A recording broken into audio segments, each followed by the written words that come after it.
भाइयों को चरण छूकर प्रणाम करता हूँ। मंचासीन हमारे जिला अध्यक्ष विनय श्रीवास्तव जी, किसान मोर्चा के जिला अध्यक्ष सुरेंद्र दुबे जी, उपाध्यक्ष सुरेंद्र नाथ पांडे जी, शिवसागर मिश्रा जी, तंकी गुरु जी, गोरेलाल भाई और हमारे सभी मंचासीन और आए हुए लोगों को मैं प्रणाम करता हूं। मित्रों, आज हम आपके बीच में आपसे रूबरू होने, मिलने, आपका हालचाल जानने और किसानों की समस्याओं को समझने और उसके ऊपर जो सरकार ने हमारे बदलाव किया है, जो हमारे साथ आज बीत रहा है, जो काम हो रहा है हमारे साथ, क्या वो सही है या कहीं उसमें कोई त्रुटि है या हम और कोई रिफॉर्मेशन या सुधार चाहते हैं, इस बात की चर्चा के लिए ये चौपाल लगाया गया है यहाँ पर हमारे बीच में।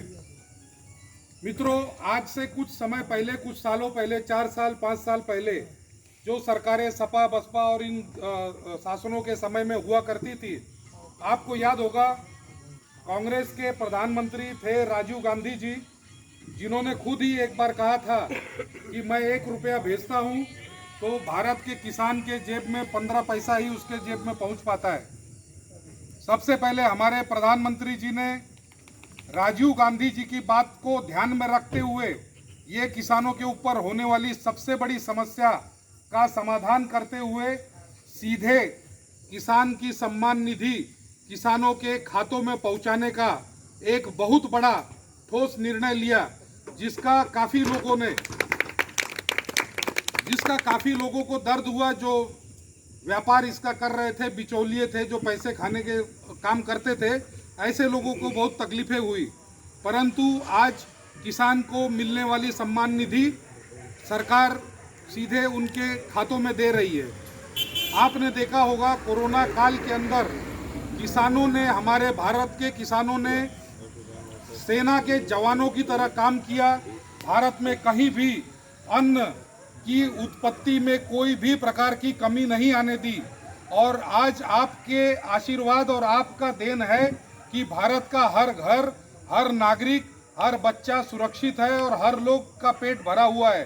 आज सरकार ने हमें, जो गरीब तबके के कई लोग हैं, ऐसे लोगों के घर पे भी अन्न पहुंचाने का पूरे वर्ष भी काम किया और हर लोगों को अन्न मिल सके, इसके लिए भी उन्होंने सारी व्यवस्थाएं और उसके सारे जिम्मेदार लोगों को जगह जगह पर भेजा, कार्य करवाया। आपने आज किसान कानून के विरोध करने वालों को भी देखा, जिन्होंने अपने अपने प्रकार से कई बातों को बता के किसानों को भ्रमित करने का कार्य किया, जिन्होंने जाके दुष्प्रचार करने का काम किया। वो कहते हैं कि किसान भारत में आज तकलीफ में है, दुख में है। आप में से कई हमारे किसान भाइयों ने टीवी पे समाचारों द्वारा देखा होगा कि जो टिकैत नाम के जो डकैत हैं, इनके साथ या फिर लखीमपुर खीरी और ऐसे जगहों पे जो किसान आंदोलन चल रहे हैं, वहाँ के सारे किसान आज के तारीख में फॉर्चूनर, लैंड रोवर, मर्सिडीज और बीएमडब्ल्यू में चल रहे हैं, एसी टेंटों में रह रहे हैं और बिरयानी दिन भर खा रहे हैं। तो अब इससे अच्छा दिन उनको क्या चाहिए था ऐसे किसानों को? पर ये कहते हैं फिर भी कि बुरे दिन हमारे साथ बीत रहे। ये सिर्फ किसानों को, हमारे लोगों को भ्रमित करने का काम करने के सिवा इनके पास कोई मुद्दा नहीं है। आज हमारी सरकार ने जगह जगह पे आपने देखा ही होगा, कुछ समय पहले बनारस पहुंचने में कितना समय लगता था हमको। आज चमचमाती बड़ी बड़ी सड़कें हैं, हमारी हर तरीके से सुख सुविधाओं का ध्यान सरकार रख रही है। तो ये चीज़ अब इनके पास, किसी के पास कोई मुद्दा नहीं है। अब अखिलेश यादव ने एक नया कार्यक्रम शुरू किया है कि योगी जी ने वो कंपनी का नाम बता के दिखाओ। ऐसे ऐसे बेवकूफ़ी वाले प्रश्न ये पूछ के लोगों को भ्रम कर रहे हैं, जिसका कोई उत्तर देने लायक कोई बात ही नहीं है।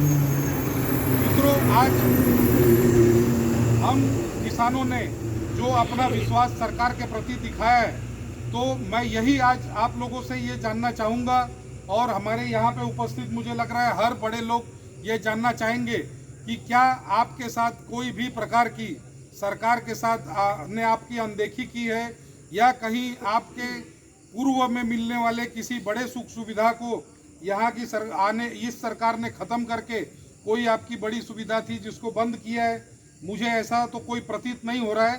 परंतु यदि ऐसा भी कोई है तो आप हमें उस बात की सूचना अवश्य दें और भ्रमों में न फैल के ये जो लोग आज चारों तरफ से लगे हुए हैं कि किसी तरीके से ये सरकार गिर जाए, सरकार बदल जाए, इस चक्रव्यूह में आज भारत की सारी विपक्ष पार्टियां, ये कौन है?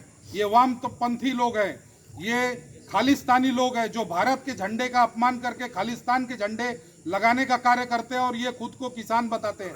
भारत का किसान हमेशा स्वाभिमान से रहा है, स्वाभिमान से जिया है और भारत के किसान ने भारत का हमेशा सम्मान बनाया है। जब भारत में एक समय अनाज की कमी पड़ी थी और अमेरिका जैसे देश ने हमारे प्रधानमंत्री लाल बहादुर शास्त्री जी से मना कर दिया था गेहूं देने से, तब उन्होंने भारत में जय जवान जय किसान का नारा दिया था और हमारे इन्हीं किसान भाइयों ने अपने दिन रात की मेहनत एक करके भारत को सर्वोत्तम उपज वाला देश बनाने का भी काम इन्हीं किसानों ने किया था। मित्रों, आज मैं आप सभी से हाथ जोड़कर यही निवेदन करूंगा कि अपने हृदय पे अपनी आत्मा को टटोल के अपने दिल से पूछिएगा कि क्या सरकार ने आपके साथ सही किया या नहीं किया।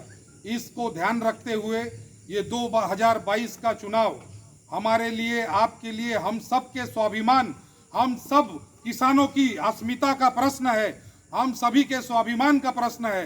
इस स्वाभिमान को ध्यान में रखते हुए हमें 2022 में एक बार फिर पहले से भी ज़्यादा जोरदार मतों के साथ ये सरकार फिर से स्थापन करना है और उसी तरीके से 2024 में हमारे यशस्वी प्रधानमंत्री जी को एक बार फिर से भारत के प्रधानमंत्री के रूप में हमें देखना है।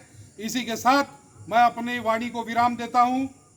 जय हिंद, भारत माता की जय, भारत माता की जय, वंदे मातरम।